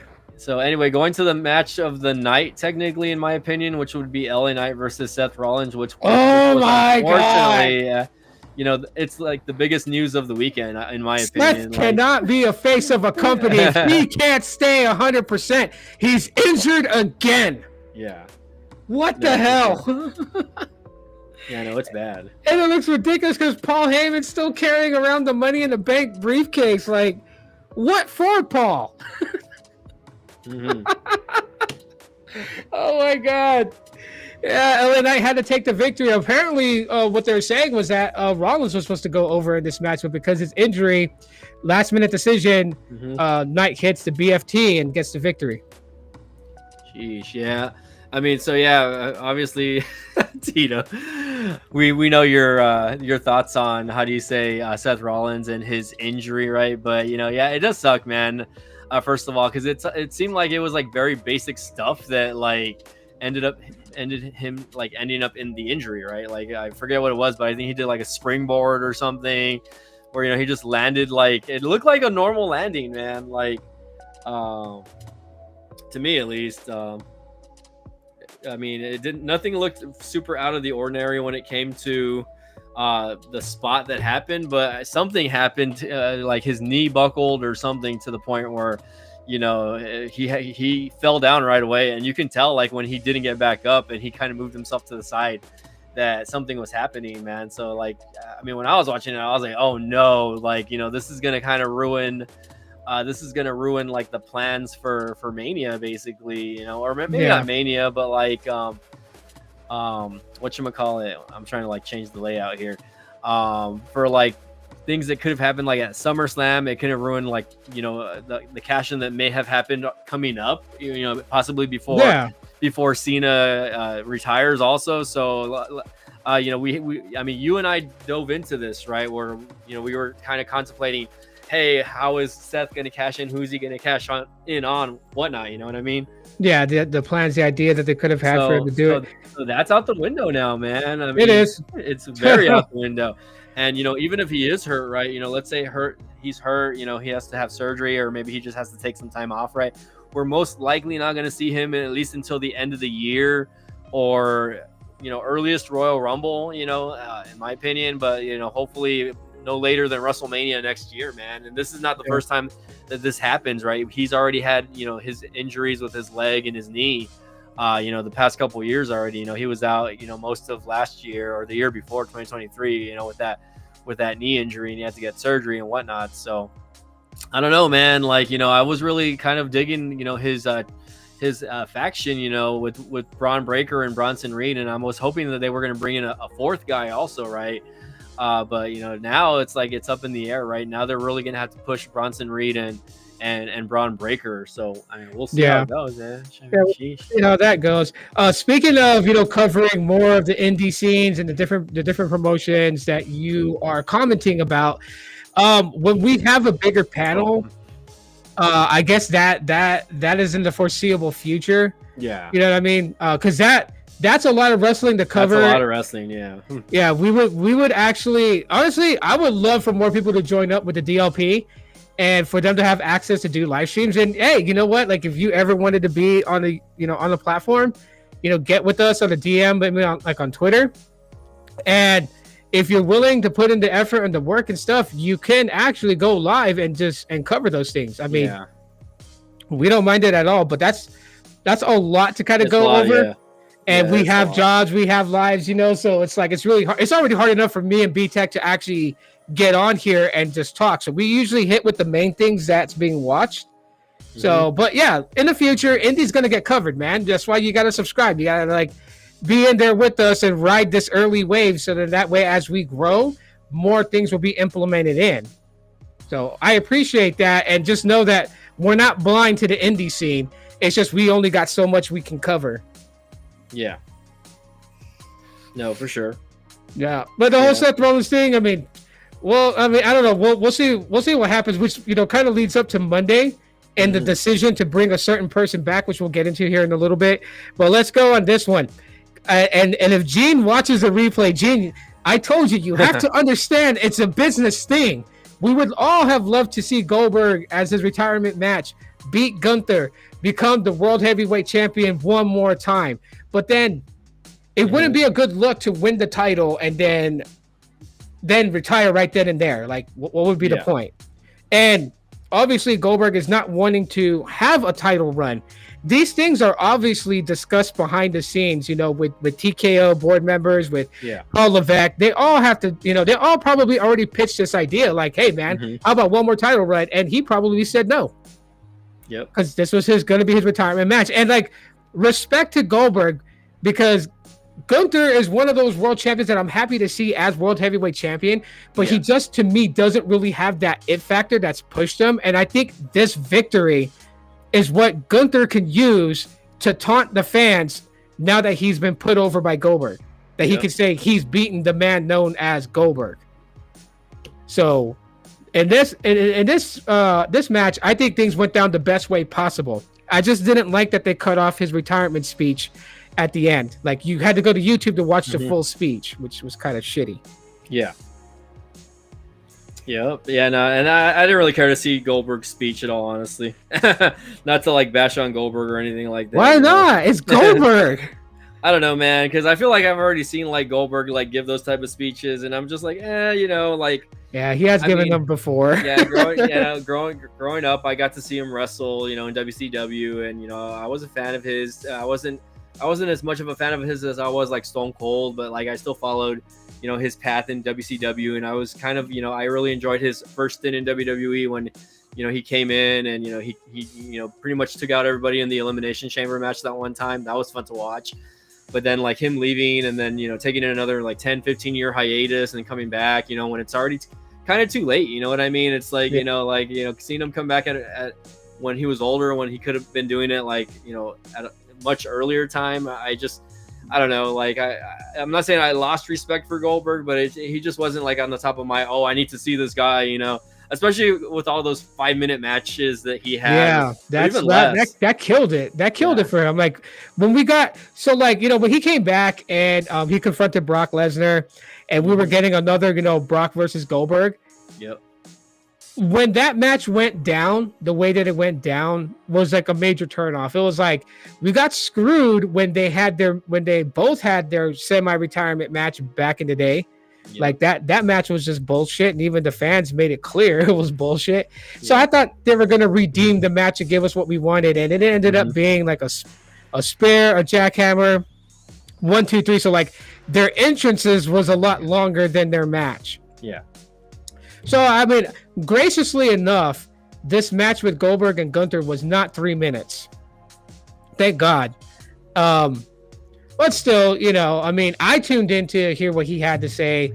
I honestly thought the biggest takeaway with this match was the crowd reaction of Gage getting involved when Gunther taunted him and he hopped the barricade. I think that was like the fans kind of pushing, like, okay, Goldberg's retiring, but his son could actually come into it. Even though they say that his son doesn't want to go into pro wrestling, I think this would be a kind of a reason for him to reevaluate it. I mean, I think, okay, I'll mention that there was a little bit of a thing with him and Gunther, like towards the end of that match also, where like, he kind of got in his face also. So I'm like, I could see that happening one day, maybe not now, right? But like, you know, you never know. Like, his son is young, he's in college, he's doing the football thing. If they decide not to, if he decides to not pursue football, right? If he doesn't get drafted into the NFL, this and that, right? I could see him coming into WWE, kind of like following Braun Breaker's path, kind of like the Steiner brothers. I think what Scott Steiner's son also is in WWE's ID program as well. Yeah. So it's just one of those things where like I could see it happening. So, we'll see, man. I mean, Cage or Gage, whatever the hell his name is. He's a big guy also, man. He's not a small kid anymore, man. So nope. So give him a couple more years to kind of put on a little more weight, right? He's got the height. He's almost as big as his dad. As far as his stature goes, I could see them, pushing for that, 5 years from now, right? Gunther, if he's still there, obviously. If Gunther is still in WWE in 5 years and he's still not like the top, I think he'll be there in 5 years. Then we'll see what happens, right? But for now, man, I just, I didn't really care to see the speech. The match overall was okay. Like I thought it was better than what I thought it was going to be. It wasn't anything crazy, but it was just your basic wrestling match. I hate to say that, basic wrestling match, right? Yeah. But it wasn't anything flashy. Goldberg, did things that I probably didn't expect him to do at his age, right? Yeah. It had its high intensity moments. Gunther did a great job being the heel, and running away at every little turn and bad thing that was going to happen to him. So I love that from him. And Again, kudos to Goldberg, man. Again, 28 years in the business or something like that, right? Yeah, Even though he wasn't wrestling for all of the 28 years, the guy has had other things like acting and, television shows and, special appearances, this and that. I'm glad that, early on, guys like him and Stone Cold were able to, do other things aside from wrestling to make money outside of, the wrestling business. for sure, man. And shout out to Gunther too. Shout out to Gunther for being very professional. I don't know if you watch the match, you can really see Gunther was really making sure that he kept Goldberg protected. Mm-hmm. Yeah. And everything that was going on. So, I Yeah. think that's what people miss about Gunther. Yeah. The fact of his character and everything. Some people think it's stale. Fine. You think it's stale. Cool. You think Imperium is like a joke. Okay, whatever. But when you look at the actual talent, like this is how I look at pro wrestlers, their ability to put on a match like that and kind of mask the fact that they are protecting their opponent from devastating moves to make sure they don't injure them is something that I truly appreciate when I watch these things go down. So I had to give Gunther his flowers. Yeah. Good on him for that. Yeah. I guess we could hit it into the Evolution. Oh yeah, for sure. Let me get into the card because it was a 7-match card. So hold on, let me find it really quick. 1 second. And if anyone wants to take an intermission, we're almost done here. We're getting to Evolution, and then I guess any final thoughts. Hold on, where is the stupid thing for this? Hold on, design, yada yada yada. Well, I guess just cover like the main things of Evolution because I do want to end it off with what happened on Monday Night Raw. Okay, all right. Well, I guess I guess we can go into the main matches, right? Which was Becky versus Lyra and Bayley, which was a triple threat match for the Intercontinental title. We'll make it short, right? Becky Lynch swoops in on Bayley, who was already covering Lyra for the 3, and she steals the win. So a lot of people liked the way she stole the victory. It was very fast, the way she pulled Bayley off, and then I rolled her up into a reversal pin. I thought it was pretty interesting, but yeah, Becky Lynch gets the win. It was a pretty good match, man. Honestly, it was. Yeah, it was a very solid match. All the women in this event came out swinging. Was not disappointed in the match whatsoever. And that goes for all of the matches. Let's see. They had a women's battle royale as well. And that was for. I'm trying to remember what the fuck the battle royal was for. I'm trying to remember if it was for a number 1 contender spot or what. But anyways, there was a over the top battle royal as well, I believe. Shit, dude, let me just find the card really quick, man, because I want to just give wins and losses over here. Go for it. Find the card real quick. WWE Evolution. Yeah, go for it. I'll just add this on the Women's Intercontinental Championship triple threat match. For expected for Becky to win. I see Becky walking into SummerSlam, maybe dropping the belt to somebody. I don't know. But I didn't feel like she was going to lose it here at Evolution. I honestly felt like it might create some sort of feud between Bayley and Lyra and allow Becky to feud with somebody else. So we'll see where that goes. Yeah, that's what's already happening, honestly. I mean, we're kind of seeing it, which transitioned to Monday Night Raw. So, okay, I do have the match card here.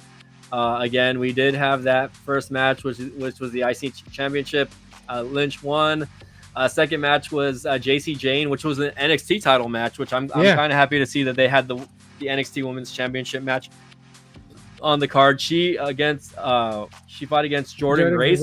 So Jordan Grace obviously has been getting the push, but obviously they still haven't. I don't know why, man. They just haven't put any type of championship on her, man. And Stephanie Vaquer and Julia, they were pushed very fast, but for whatever reason, Jordan Grace, it's the opposite, where she's come in and she was popular coming in from TNA, and they're putting her into feuds. I don't know if it's to just kind of get these other girls over, JC Jane. I don't really know who the fuck JC Jane is, honestly, dude. I have no clue who the fuck she is. I think she was a part of what's her face's group, Mandy Sax's or Mandy. Oh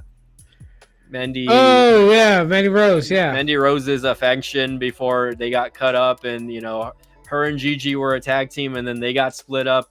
Gigi got released, and she's just doing her own thing, and she ended up winning the women's title. So good for her. She wins the match with interference from Mariah May, aka Blake Monroe. So again, she holds on to the championship. Moving on. You have the women's.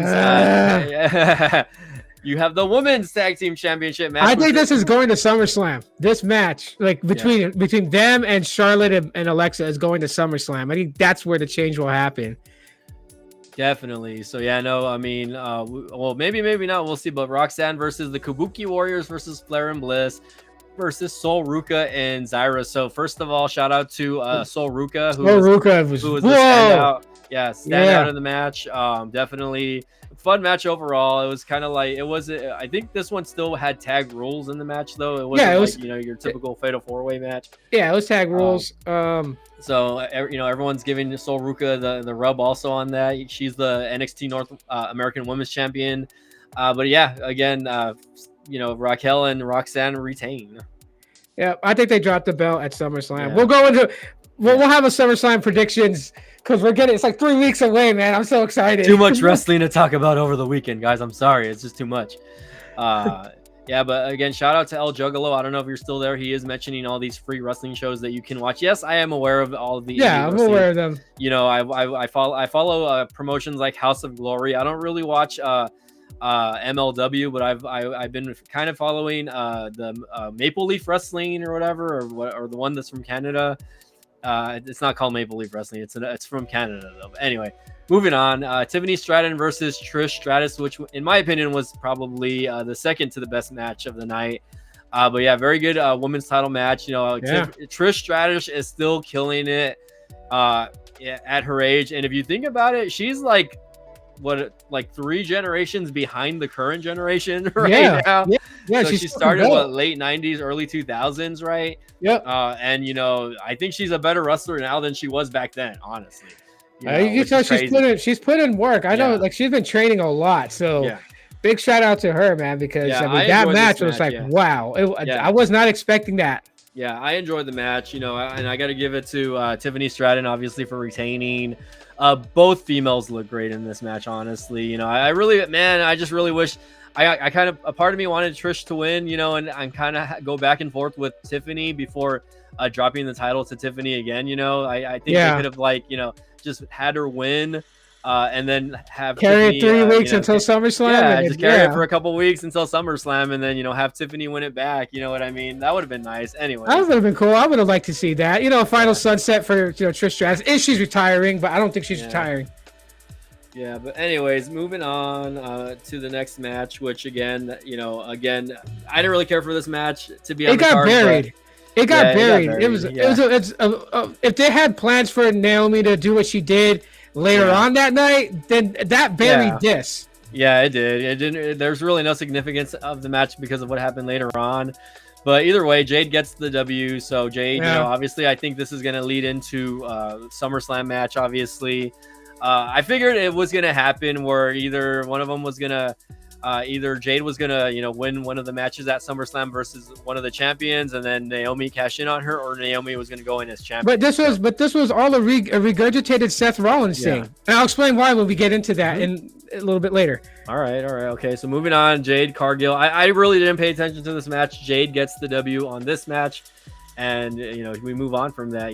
So they continue to make her look good. Which I'm hoping that it's not a transitional championship, but we'll find out. So again, there we go. The Women's Battle Royale. This is number one contender now. Yes, Stephanie Vaquer. Now, yes.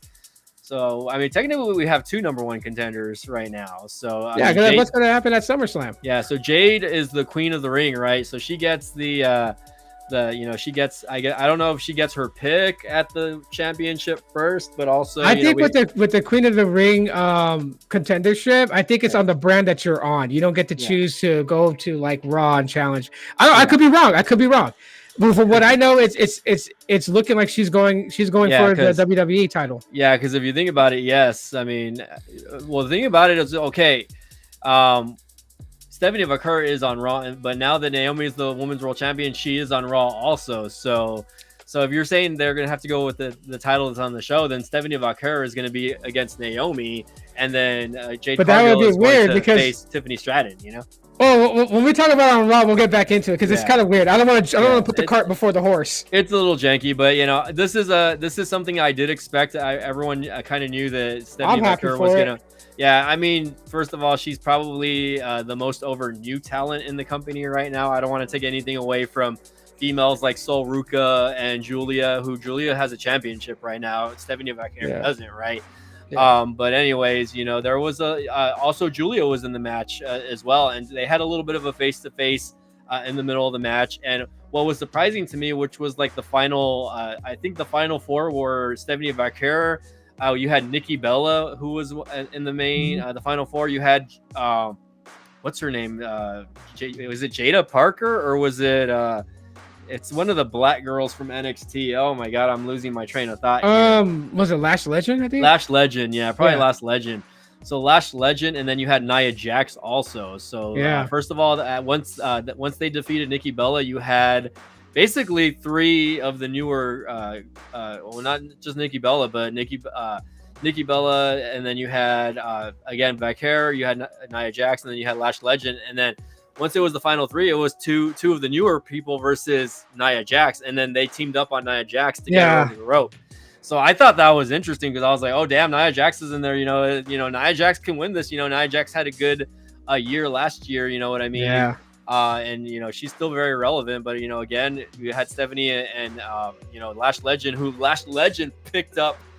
Nia Jax and had her over the ropes, but then she had the help with Stephanie Vaquero, who both eliminated Nia Jax. Yeah. So definitely very interesting route that they're taking now. I feel like now they're starting to focus more on the newer generation of talents, right? Which is good. Sticking to the prior generation, which I'm happy for. Stephanie Vaquero, she does the and the devil's kiss on the outside, the ring apron, which was shocking to me. I was like, oh, this is the first. And then we again, she gets the W, and she gets a very emotional victory speech with Stephanie McMahon at the end of the match. So I really enjoyed that. Stephanie McMahon trying to speak Stephanie Spanish. McMahon, yes, that was interesting. I love Stephanie McMahon now. It's like she doesn't irritate me no more. Yeah, and then the main event, which honestly, I could put this up there with Mercedes and Toni Storm, man. This was a very solid match. Yeah. It was really good. Yeah, it was a good match, and it didn't just stay in the ring. They ended up on the outside. They were, a lot of high spots in this match. Rhea Ripley, who definitely doesn't need the title, right? Yeah. Again, continuing to make everybody else look amazing. And again, like, you don't ever have to put the title back on Rhea Ripley. She's always going to be mommy. She's always going to be like, like she's too over the top of the already. mountain. Yeah. It sucks. But, a lot of people are kind of putting her in that Becky Hogan category, I guess, where she's getting all of these title matches, like, because I don't know if there's anything else you want to mention from here, or if you want to move on to Raw. But, again, it is what it is, right? She is still the top female star of the division. Yeah. I mean, I get where people are going with that. The whole, you're on the top, so you're going to be afforded all types of opportunities. I get that.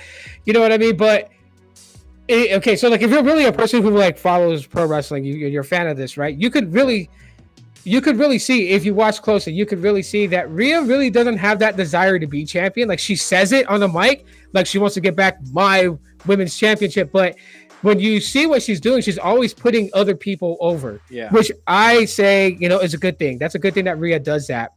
The thing I was talking about earlier before we move on to Raw is, like, they regurgitated the Seth Rollins thing.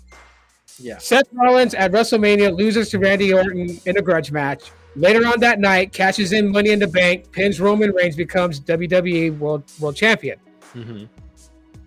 Naomi does the same thing. She loses to Jade, and this is why I say Jade and the match with her and Jade was so washed out, was because after she loses to Jade and she cashes in, becomes the new Women's World Heavyweight Champion.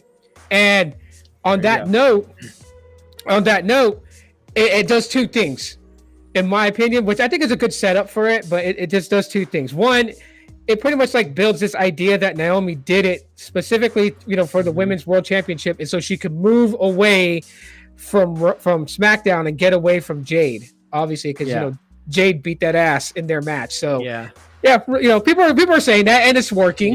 Yeah, and she did mention that on Monday Night Raw. So I guess something. Well, I mean, obviously we're gonna get into, but yes, following the match, or not following the match, during the match, after all of the hardcore stuff happens, Naomi decides to come out and she cashes in her Money in the Bank contract, making the match a triple threat, and that is after Rhea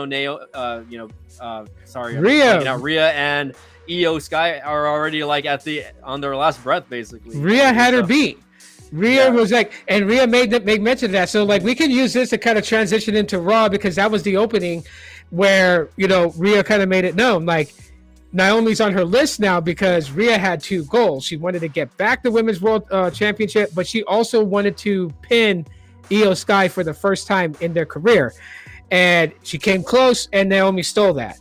Honestly, I feel like that this is where it's leading to where Rhea is going to move out of the Women's World Championship picture. Yeah. Because, Naomi's making claim, right? Everyone's got to get to the back of the line that feel entitled. There's other people that deserve shots. And obviously, so we're going to see this scramble happen. It is set up for these three women to go at it again at SummerSlam. I'm cool with it as long as they bury it. I think they need to give Rhea more opportunities, not in the title run because she doesn't need a belt, but just in matches where it keeps her status up there. And I feel they're gonna do that with Io Sky. I'm like, like this is gonna be cool to see the three of them go at it. But Naomi, unpopular to most people out there, in my opinion, Naomi to me is a little bland when it comes to all this, and I don't think she has it to be able, because she's supposed to be a heel. But it's like I'm not feeling it. Like when her TNA run was happening, I felt that more than I'm feeling this. Oh wow! So I'm just like, well, I mean, what's gonna happen? Like they would have to do something really big with her, like put her in. Here's what I would do. I would throw her in as a connection with Solo's bloodline. Like how messed up is that to be on the opposite side of your husband? Yeah. That's what I would do, but I don't know. Yeah, no, for sure. Yeah, it would be, honestly.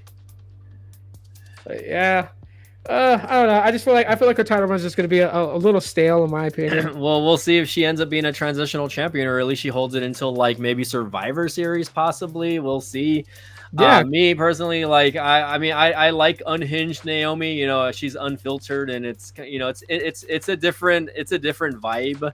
Than what we've been getting. So, Raw definitely needed a new shakeup, and they needed a new heel in the actual, company, because all they have right now really on Raw is Becky Lynch, right? And, you're starting to get the heel vibe from like Lyra a little bit, and possibly Bayley. I don't know what's going on with that, but it's kind of been going back and forth, but it's their attitudes are kind of changing a lot lately. Yeah, I've noticed that.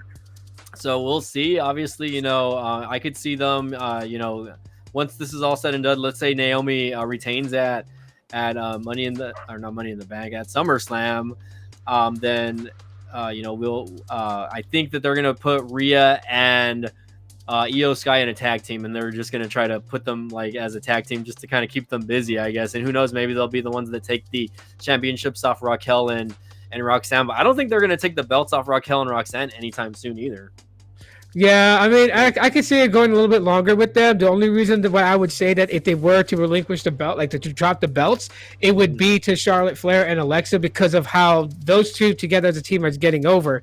But the only question that I have is like, Stephanie Vaquer won the Battle Royal. So if Io Sky and Rhea Ripley are going into SummerSlam, triple threat match for the Women's World title, then what does that put Stephanie at? Like, where does she sit in all of this? Yeah, if like she's still not in first in line. Yeah, because you got Jade Cargill, who is going to exercise her Queen of the Ring victory to challenge more than likely Tiffany Stratton. Because it would be really, really retarded for them to make Jade go after Naomi because Naomi's got a belt. Like that would be like Naomi having to defend against Stephanie Vaquer, then defend in a triple threat match. I mean, because SummerSlam's 2 nights, they could if they wanted to have Naomi like a transitional champion retain against in the triple threat match, but night 2 lose to Stephanie Vaquer. Well, I'll tell you this much. I hate to debunk I know. your rumor there, but yeah, no. So Stephanie Vaquero does get a title match, but at the pay-per-view Clash in Paris. Oh, that's what it's for. So she's the number one contender for the Women's World Title match whenever that pay-per-view or PLE comes to fruition. I think it's probably going to be the follow-up after SummerSlam, probably. Yeah, So yeah. so whoever is the Women's World Champion, and again, it could be Rhea, right? They're kind of pushing for a match between Rhea and Stephanie also. I think Naomi retains. I don't think they would take the belt off her that quick. But if she does win and she retains, then I don't see Vaquero losing to Naomi at Clash in Paris. Yeah, I don't see it. So I still see Naomi being like a transitional champion, but only for a couple months, maybe. Maybe there's still some sort of drama between her and Jade going on, and Jade gets involved in the match, and Vaquero loses or ends up winning, just by chance or whatever. Or losing. Or losing. I don't think that'll happen though, but you never know. I mean, they could still, have her chase the title, because the chase is always funner to watch either way. Yeah, which is what I'm saying. Like, she may not win it at that moment, but like the chase could actually happen, especially with the whole Jade situation. Could cause something that technically, like, Stephanie doesn't like lose to Naomi as like a pinfall, but it kind of ruins her opportunity for the victory. Yep. And therefore Naomi will because there could be things that happen where the title doesn't change hands, right? Like Stephanie can get the W, but the title won't change hands. Yeah. Which we know is just to be a count out. And that could be something that happens. Jade could attack Naomi at that PLE and have Naomi pretty much like knocked out of the ring, count out. Stephanie wins, but doesn't win the belt. Yeah. There's a lot of things that could happen. I'm loving how they have these different ways it could go. It's so up in the air right now with the women's division. It's kind of crazy, but I'm glad that the women are getting more exposure now, because honestly a lot of their storylines and matches are better than a lot of the men's now. It is. I'm loving it. But anyways, yeah, so we have that set up for SummerSlam. I'm gonna try to speed run this because we're almost pushing 2 hours here. You want to recap Raw really quick, or just make focal points on Raw? Go for it. Main focal points on Raw, obviously, and I think they did this. They really pushed this decision because Seth Rollins' injury. Roman Reigns returned. Yeah. He returned last night to help out after another big, point. CM Punk wins the gauntlet to challenge Gunther at SummerSlam for the World Heavyweight Championship. So, big shout out to CM Punk for winning that. I don't think he's beating Gunther though. Yeah, I think they had to do that because of the knee injury with Rollins. Yeah, and Roman's return, because they got beat up by Bronson and Braun. So that's going to be pretty interesting, which is weird because now it's like, where is Roman's focus on? Bronson and Braun, or backing Jacob Fatu and Jimmy against Solo?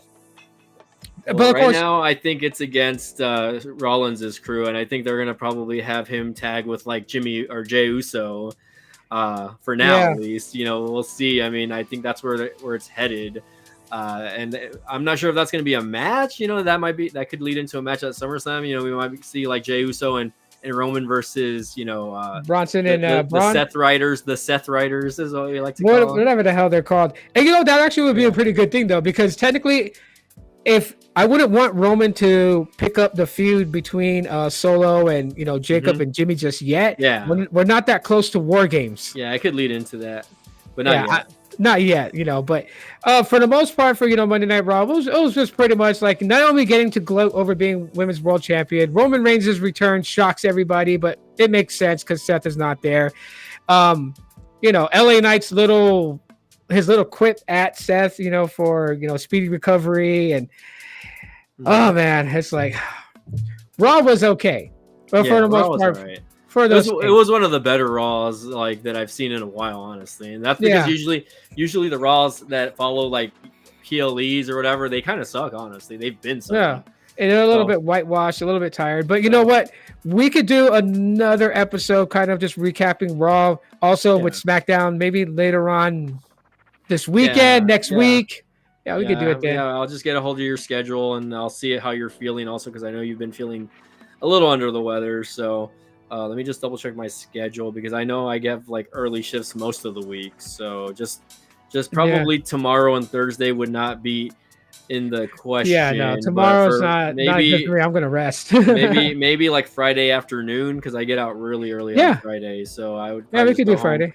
go home, take a little nappies, and then we can do Friday maybe around the same time, 2-ish or something like that. So we'll see. Yeah, yeah, for sure, man. Yeah, we could do it Friday. All right, just a quick note. Also, I'm getting a quick, not a quick word, but like news flash. Goldberg is not satisfied on how he went out, according to some of my buddies sent me some articles from Ooh, F4W online. So Goldberg is cool. definitely not happy on how he went out this past Saturday. Which one thing I can say about that is like a lot, like like I was telling my buddy, not a lot of people get retirement matches. And yeah, maybe they cut off his retirement speech, right? You know, obviously, you know, NBC Universal and Peacock have to cut off at a certain time, right? I think they Yeah. could have did better with that, but at the same time, okay, you know, they still showed it online, social media, whatever. So, I mean, what are your thoughts on Goldberg being mad before we take off here? Well, for Goldberg to be mad at how things went out, I mean, honestly, they could have really came up if he didn't want to lose the way that he lost. Yeah. Honestly, then I would have just let. Well, no, actually, when I think about it, no, there's no way to.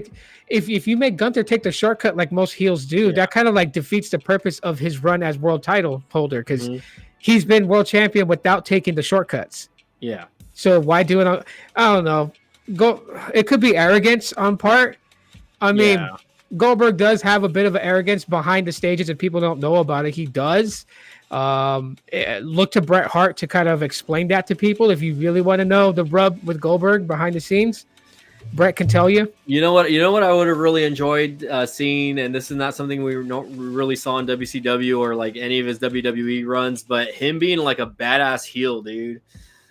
Like, Yeah. just being a straight up heel. Because I mean, he had the persona and attitude, but they just never really, used him as a heel in any of the companies. Well, actually, they did in WCW, but they did it wrong. Yeah, They put him with the what was it called? The New Blood. I have no clue, man. Yeah. I was probably not watching WCW by that point, Because it was following the shit. You had the Millionaires Club with Sting, Ric Flair, Kevin Nash, Hulk Hogan, and then you had the New Blood, which made no sense because the front guy of the New Blood was Bill Kidman. Yeah. And it was like Bill Kidman against Hulk Hogan. Like, I mean, what kind of match was that? Yeah. But I thought when they made Goldberg a heel and he came out and he helped the New Blood win, I thought Goldberg was going to be the front guy for the New Blood to feud with Hulk Hogan or Terry Bollea because they were calling him by his real name. Yeah. But no, they never did. But that was like the shortest heel run Goldberg's ever had. So, jeez, for real, man. Well, I don't know, man. Anything else you want to discuss before we, close it out today? Yeah. I know that first of all, shout out to El Juggalo for participating in and just kind of like bringing in that conversation. And like I said earlier, if you want more coverage on outside things outside of WWE, AEW, Ring of Honor, TNA, we got to grow. Like, so, help push this around for, you got any friends that's wrestling fans, tell them to tune in and watch. The more that we grow, the more that there's an expectation for our podcast, the more that we get more people on the panel too, the more chances that we can start touching with a lot of different promotions and maybe going, live twice a week. One for the big promotions, one for the indie scene. And maybe we could do something like that, but we need growth. We need the help. So, yeah. And the thing is, like, there's also so many like independent promotions. It's like, or promotions like, I would okay, like promotions that I would probably focus on aside from TNA or I'm sorry, aside from that probably would be TNA and like Ring of Honor, and then from there I would maybe look at like indie promotions like GCW or House of Glory, MLW, etc. like that. Even NWA technically, I don't know if that's still a thing. I think they were in talks of getting some sort of streaming either a streaming thing or something, but I heard somewhere along the lines that NWA is going to get a streaming deal. I think it's with Roku actually, so we might see more wrestling, right? But again, guys, there's so much wrestling to talk about and so many new and upcomers and whatnot. It's just a lot of time, and again, me and Tito got jobs, man. We got he's got a family, I got doggos, you know what I mean, to take care of. So So, I mean, it's really, again, if the more our channel grows, of course, the more stuff we can do like that. But of course, we would love for it to hit 1,000 subs and, be a monetized channel at one point. That would be nice. Yeah, that would be nice, and especially, like I said, we need the help. We need more people on. We need to find more people to join the panel and actually join us in talking about this, because I would love to give people spots where it's like, all right, you cover the indie scene, you got members, like a manager access to create live streams. You can go live. You know what I mean? Like, it's a 3-man show, actually, more a 2-man, because our third guy, he's pretty busy himself, so he, doing OnlyFans, Scene 19, Act 12. Yeah, but but yeah, we would love to cover it. Don't think that we just don't care about the indie scene. There's just so much to talk about, and we kind of narrowed it down to what most of our fans want to hear about. So yeah, for sure. Yeah, man, I don't know, I got nothing else. If you want to take that's it away. That's it for me, man. Again, it was a very long weekend of wrestling. Again, we skipped the Great American Bash, unfortunately. Sorry, NXT. And when NXT starts getting a little more traction, maybe I'll start covering it again. I really missed the black and gold days, obviously. Yeah. That was the best time. To me, that was like one of the better times to watch NXT and pay attention to that promotion. Once they started airing on, main television, that's when that's to me that it started going downhill. So yeah, no, I mean, again, appreciate anyone that watches and subscribes. According to this, we have about 1 person watching on the Death Block and about 4 people watching on the main channel. So guys, if you guys are watching on my B-Tech channel, just know I'm not always going to go live to talk about wrestling on this channel. I did it this week just because, again, the major coverages. But if me and Tito go live again on Friday, right, I'm going to strictly just stick to Deathlock Podcast, because it is messing with the algorithm on my main channel as well. Yeah, so you gotta be careful. So I want to try to keep it out. Yeah. So I'm going to try to keep it out. Maybe once a month. One more thing. Speaking, because we're about to end this right now. So speaking of the B-Tech channel, I'm not going to give it away. I'm excited. I'm excited for a video release. So you guys definitely want to tap in. Make sure you turn on notifications to the B-Tech channel, because there's a video that he's dropping that I am really excited to check out. Sneak peek for the people that are watching. I will work on the unboxing later on this evening, so it'll either drop tonight. Don't tell them what it is. Just have them come. Just have them come. You guys know. You guys know it's an iPhone. But how many people are watching the stream right now? Though, so. if you're watching on B-Tech's channel, comment below. What iPhone do you think he's gonna unbox? Yeah, it's an iPhone. I'll tell you that much. I just won't tell you which one. So. Anyways, guys, really appreciate y'all being here. Let's go ahead and close out with the way we've been closing out before, with Scott Hall's famous Hall of Fame speech. He closed out with hard work pays off, dreams come true, bad times don't last, but bad guys do. So again, appreciate you guys all being here today. Thanks again for watching DLP episode 11. We'll see you guys next time.